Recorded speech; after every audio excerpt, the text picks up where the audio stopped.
Hey guys, it's Nathan from the Rambling Rome YouTube channel. We are in Savannah, Georgia this weekend, where we're celebrating my daughter's graduation from college with a trip to her city of choice, which is Savannah. And what a great choice.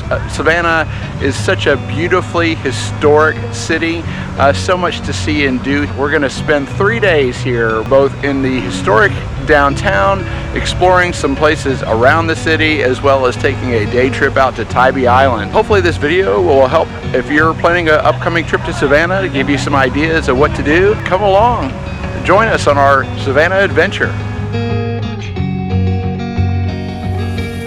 We started our first day with a visit to Savannah Coffee Roasters on Liberty Street, a local roastery and coffee shop which not only serves up a delicious cup of coffee, but also featured an assortment of mouth-watering baked goods. Walk more than a few blocks in downtown Savannah, and there's a good chance you'll hit at least one of Savannah's 22 squares. Our first square of the day was Pulaski Square, on the edge of which sits the Mercer Williams House Museum.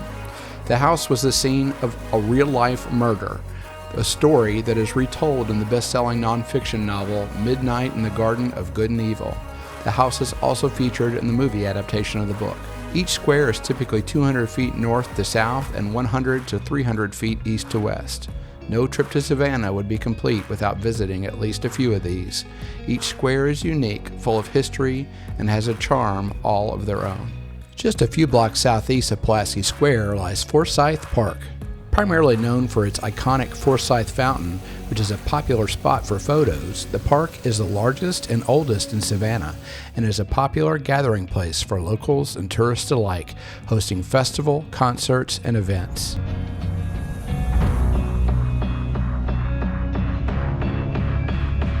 With a little luck and timing, you might be able to catch a ride on the free DOT shuttle around the historic district.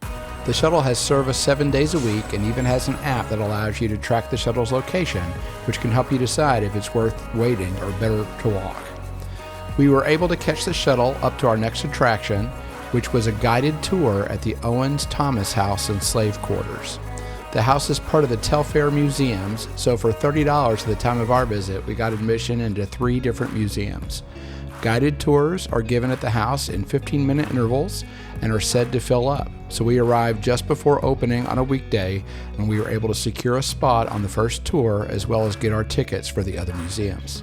Just blocks away lies Chippewa Square, which served as the filming location for the bus stop bench made famous in the Academy Award-winning movie Forrest Gump.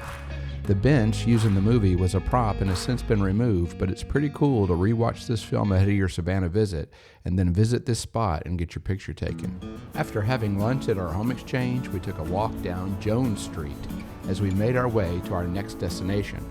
Jones Street is famous for its antebellum mansions and historical charm, earning it the nickname the prettiest street in Savannah. The street stretches approximately 1 mile from East Broad Street to West Boundary Street and is a key part of the Savannah Historic District. The Cathedral Basilica of St. John the Baptist is a Roman Catholic cathedral and minor basilica near Lafayette Square. Construction began on the new cathedral in 1873. The structure was nearly destroyed by fire in 1898, but was rebuilt by 1899. The Cathedral Basilica of St. John the Baptist was the first building in Georgia constructed of brick. It features 81 stained glass windows, 16 gargoyles, is 214 feet tall with a roof height of 96 feet, and took over 90,000 copper nails and 45,000 slates to construct. Our second Telfair museum of the day would be the Jepson Center and Telfair Children's Art Museum. The architecture alone of the building itself is worth a visit, and the art it houses inside is appropriately marketed for children of all ages. Our third and final Telfair museum was less than a block away from the Jepson Center.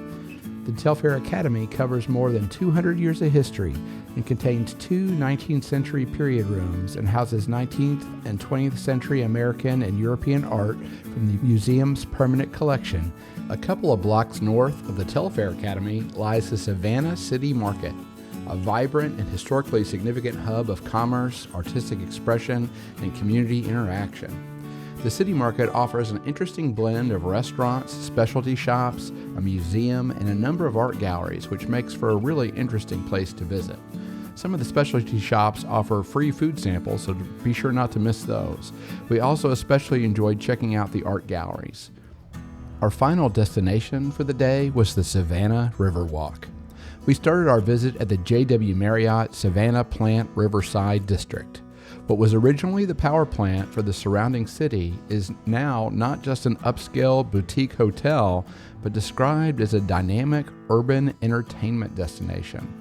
While the lobby area is filled with high-end shops, it feels like walking into a free museum as it has been outfitted with installations that channel the Jurassic period, including life-size dinosaur skeletons and fossils backlit in a range of bright colors displayed throughout the walls. Next, we made our way down to the scenic promenade along the Savannah River.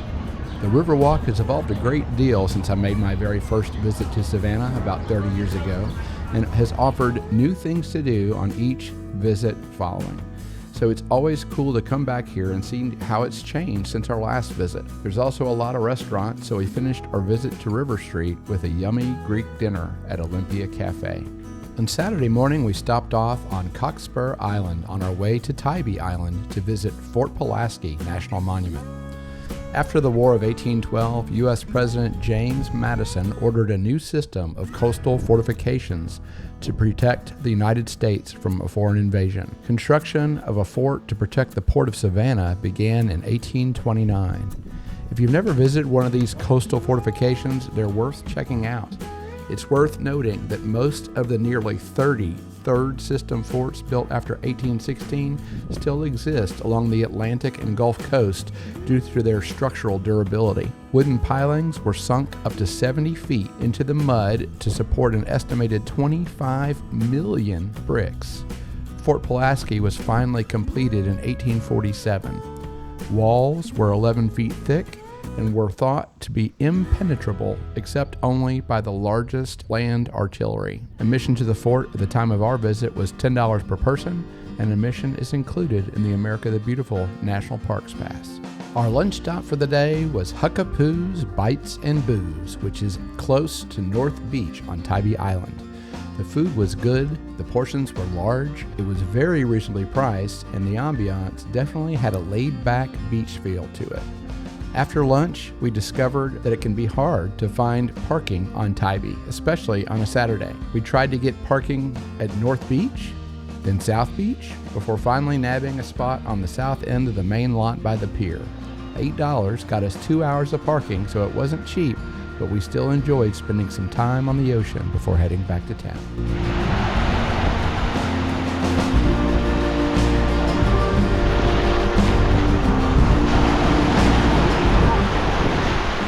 We started our final day in Savannah by exploring around Bonaventure Cemetery. Bonaventure was developed on the historically significant site of the Bonaventure Plantation. The peaceful setting rests on a scenic bluff of the Wilmington River east of Savannah. The site was purchased for a private cemetery in 1846 and became a public cemetery in 1907. Already said to be one of the prettiest cemeteries in the world, the cemetery's prominence grew when it was featured in the aforementioned Midnight in the Garden of Good and Evil. If live oaks draped in Spanish moss is your thing, you'll find it everywhere you look at Bonaventure. My wife loves botanical gardens, so our next stop was to Savannah Botanical Gardens, the smaller and closer of two botanical gardens in the greater Savannah area. Open daily with free admission, this garden is a serene 10-acre retreat just minutes from the city's historic district. Established in the late 1980s by the Savannah Area Council of Garden Clubs, this all-volunteer project features a diverse array of formal and naturalistic plantings. Visitors can explore themed areas such as rose, herb, perennial, and seasonal gardens, as well as shaded trails that meander through camellia and azalea collections. A 2-acre pond, an amphitheater, and children's garden add to the garden's charm. My daughter identified our lunch stop for the day, which was Sly's Sliders and Fries. Opened in 2014, Sly's has become a major food hub for students, tourists, and locals alike. Focused on quality food at a good price that appeals to a growing market, Sly's took a different approach. Take your favorites, make them smaller, and have them all. Our final Savannah activity was to take a ghost tour, of which there are several companies from which to choose. While I'm not personally into the idea of ghosts and paranormal activity, it was still neat to be able to walk around the city in late evening and learn a bit more about the city's history this way. As always, we hope you found this content useful. If you did, please like the video and consider subscribing to the channel. Thanks.